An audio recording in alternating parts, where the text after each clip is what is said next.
국제 조직으로 대인지뢰, 대인이 뭐예요? 사람을 대상으로 한 지뢰를 제작한다거나 사용, 비축, 이동, 이송을 한다든가 이러한 행위를 금지해서 인도주의적 지뢰 제거를 목적으로 하는 거죠. 그래서 1997년에 이렇게 대인 지뢰 사용 금지 앞장선 공로로 노벨 평화상을 받게 됩니다. 여러분들은 혹시 이제 보셨는지 모르지만 지금 우리나라에서 발견된 그러한 지뢰입니다. 더더욱 특히 여러분들이 이게 목함 지뢰라고 해가지고 필통만한 크기의 나무 상자로 되어 있는 거예요. 그래서 이게 이제 우리가 비가 많이 와서 홍수가 된다거나 라고 하면 이게 떠내려 오는 경우가 많아요. 그래서 무심코 열었다가 어때요? 이게 손이 잘리거나 이러한 경우가 있어요. 이게 여러분들 혹시라도 이러한 모습의 것을 보면 만지지 마세요. 절대 만지지 말고 바로 신고를 해서 피해가 없도록 하시는 거. 여러분 지뢰에 대한 거 여러분 이것도 한번 보시면 되겠고, 이 지뢰 금지 운동에 대한 거 이것도 이제 하나의 소극적 평화 운동이지만 이런 것도 이제 노벨 평화상을 받았다는 거 여러분이 이것도 아시면 되겠습니다.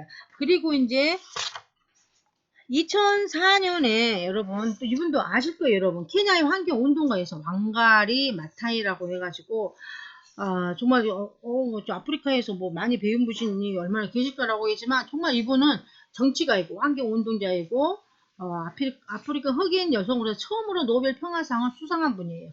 농촌 여성들이 적극적으로 나무를 심어서 산림 항폐화라든가 산악화를 늦추고 연료도 확보해서 자연환경 개선에 크게 이바지한 거죠.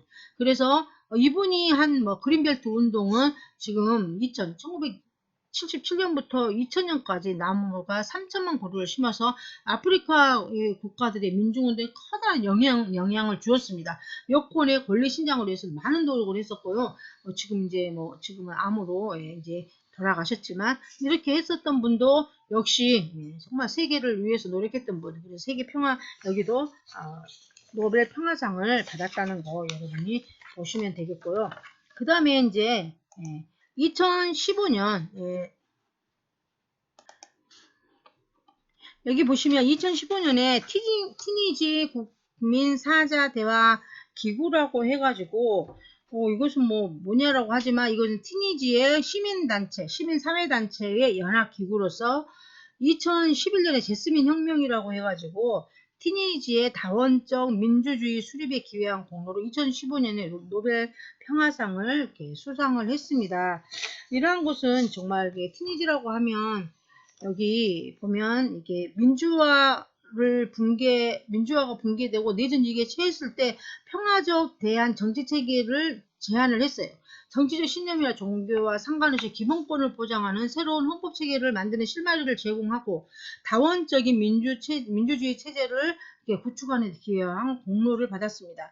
이러한 것이 어떠냐면 정말 모든 사람들이 이제 새로운 헌법 체계에 기반한 정부를 구축해 나가고 시민사회에 기반한 민주화 이행 과정에서 이 국민사자 대화기구에 엄청난 큰 역할을 해서 그러다 보니까 어때요? 나라 역시도 민주주의 체제를 구축하는데 이렇게 되었다는 것이죠. 그래서 이렇게 티니지 국민사자 대화기구도 노벨 평화상을 받았다라고 하는 걸 여러분 보시고, 그 다음에 이제 가장 최근에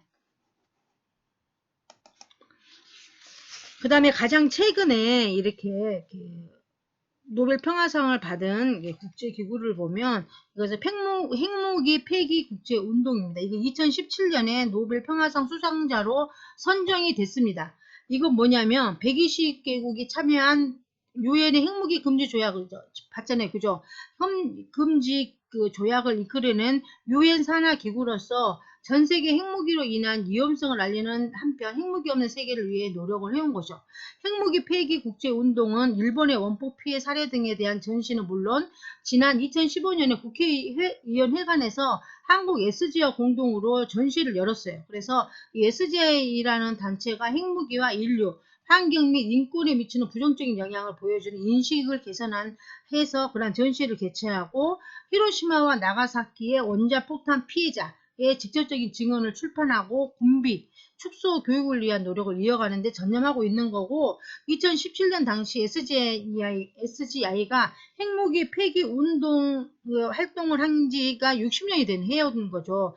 그래서 이 노벨위원회에서는 핵무기 폐기 국제운동이 핵무기 없는 세계를 위한 노력으로서 새로운 방향과 활력을 부르는 점을 수상의 배경으로 꼽고 현재 우리가 북핵 문제가 여러 많은 어려움이 있잖아요. 그죠? 북핵 문제가 대두되는 상황에서 노벨위원회가 핵무기 폐기 국제운동을 노벨 평화상 수상자로 선정하면서 북한에 쏠린 전세계 이목이 한층 더 높아질 전망이다라고 그렇게 했습니다. 그래서 우리가 이제 배우면서 어때요? 국제평화의 중요성을 위해서 얼마나 우리가 평화가 중요한가, 평화만큼 소중하고 평화만큼 정말 우리에게 행복을 가져다 주는 건 없다라고 생각하시잖아요. 그죠? 우리가 뭐 가장 각각의 생각에도 가족의 평화, 그죠? 우리 이웃의 평화도 엄청 중요한데 세계적인 평화까지 이루어진다면 얼마나 아름답겠습니까? 그래서 국제 평화를 위한 그러한 평화와 거기에 따른 노력들, 그리고 거기에 따른 여러 이제 노벨상을 수상한 개인과 또 단체에 대한 것을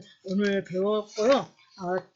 제가 교과 게시판에 여기에 해당되는 그런 영상이 올려졌으니 여러분 꼭 보시기 바랍니다. 정말 모든 게 다 표가 되고 살이 되는 것이 꼭 보시기 바라고 다음 시간에는 제가 이제 남북분단과 동아시아 역사 갈등에 대해서 함께 배우도록 하겠습니다. 이 사진에 대한 설명은 다음 시간에 설명하겠습니다. 여러분 수고 많으셨습니다. 오늘도 행복한 통합사회 수업을 이상 마치겠습니다. 다음 시간에 만나겠습니다. 감사합니다.